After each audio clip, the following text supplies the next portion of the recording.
தாவீது ராஜாவின் விண்ணப்பம். கர்த்தாவே, நியாயத்தைக் கேட்டருளும், என் கூப்பிடுதலைக் கவனியும். கபடமில்லாத உதடுகளினின்று பிறக்கும் என் விண்ணப்பத்திற்குச் செவிகொடும். உம்முடைய சந்நிதியிலிருந்து என் நியாயம் வெளிப்படுவதாக. உம்முடைய கண்கள் நியாயமானவைகளை நோக்குவதாக. நீர் என் இருதயத்தை பரிசோதித்து ராக்காலத்தில் அதை விசாரித்து என்னை புடமிட்டு பார்த்தும் ஒன்றும் காணாதிருக்கிறீர். என் வாய் மீறாதபடிக்கு தீர்மானம் பண்ணினேன்.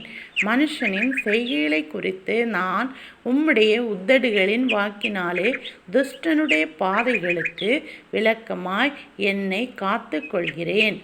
என் காலடிகள் வழுவாதபடிக்கு என் நடைகளை உமது வழிகளில் ஸ்திரப்படுத்தும். தேவனே, நான் உம்மை நோக்கி கெஞ்சுகிறேன், எனக்கு செவி கொடுக்கிறீர். என்னிடத்தில் உம்முடைய செவியை சாய்த்து என் வார்த்தையை கேட்டள்ளும்.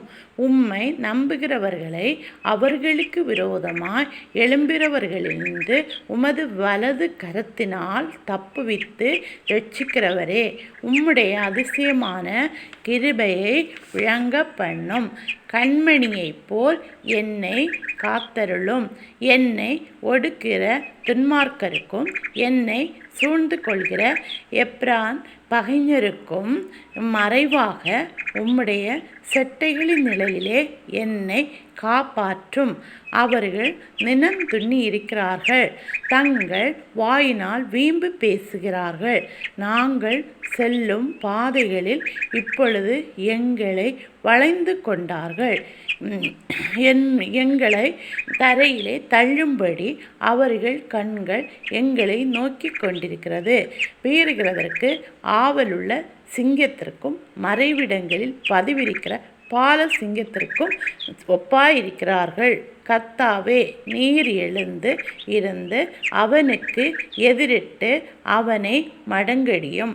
கர்த்தாவே, என் ஆத்துமாவை துன்மார்க்கனுடைய கைக்கு உம்முடைய பட்டயத்தினால் தப்புவியும். மனுஷனுடைய கைக்கும் இம்மையில் தங்கள் பங்கை பெற்றிருக்கிற உலக மக்களின் கைக்கும் உம்முடைய கரத்தினால் என்னை தப்புவியும்.